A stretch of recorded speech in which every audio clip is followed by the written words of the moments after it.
All Kerala gold and silver merchants association സംസ്ഥാന committee ദേശീയ jewellery conclave സംഘടിപ്പിക്കുന്നു. മാർച്ച് 12-ന് തൃശൂരിൽ നടക്കുന്ന സമ്മേളനം TS കല്യാണരാമൻ ഉദ്ഘാടനം ചെയ്യുമെന്ന് all Kerala gold and silver merchants association chairman K. Surendran അറിയിച്ചു. പുതിയ പുതിയ നിയമങ്ങളാണ് സ്വർണ്ണ വ്യാപാര മേഖലയിൽ വന്നുകൊണ്ടിരിക്കുന്നത്. നോട്ട് നിരോധനത്തിന് ശേഷം സർക്കാർ എടുക്കാൻ പോകുന്ന നടപടികൾ സ്വർണത്തിന്റെ മുകളിൽ ആയിരിക്കും എന്നുള്ള ഒരു ധാരണ എല്ലാവരിലും ഒരുപാട് കാലമായിട്ട് നടന്നു വരുന്നുണ്ട്.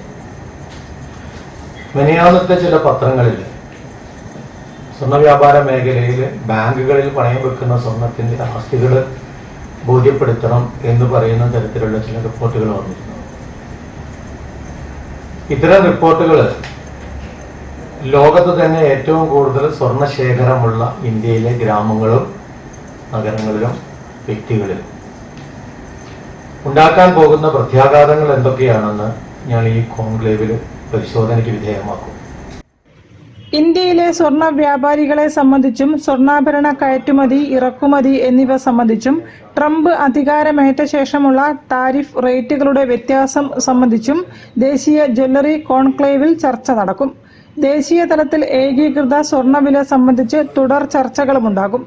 ദേശീയ സംഘടനകളടക്കം 14 അസോസിയേഷനുകളും കോൺക്ലേവിൽ ചർച്ചകളിൽ പങ്കെടുക്കും. All India gem and jewellery domestic council, gem and jewellery export promotion council എന്നീ സംഘടനകളുടെ പുതുതായി തിരഞ്ഞെടുക്കപ്പെട്ട ഭാരവാഹികൾക്ക് സമ്മേളനത്തിൽ സ്വീകരണമൊരുക്കും.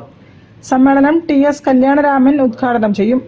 Malabar gold and diamonds chairman MP Ahmed, GJC chairman Rajesh Rokade, vice chairman Avinash Gupta എന്നിവരും പങ്കെടുക്കുമെന്ന് Kerala gold and silver merchants association acting president Ayamu Haji, vice president Zakir Hussain, സെക്രട്ടറിമാരായ N. Tarun Mallar, MC Dineshan തുടങ്ങിയവർ അറിയിച്ചു. News bureau, Kozhikode. കടൽക്കാറ്റ് ആസ്വദിച്ചും തിരമാലകളെ കണ്ടും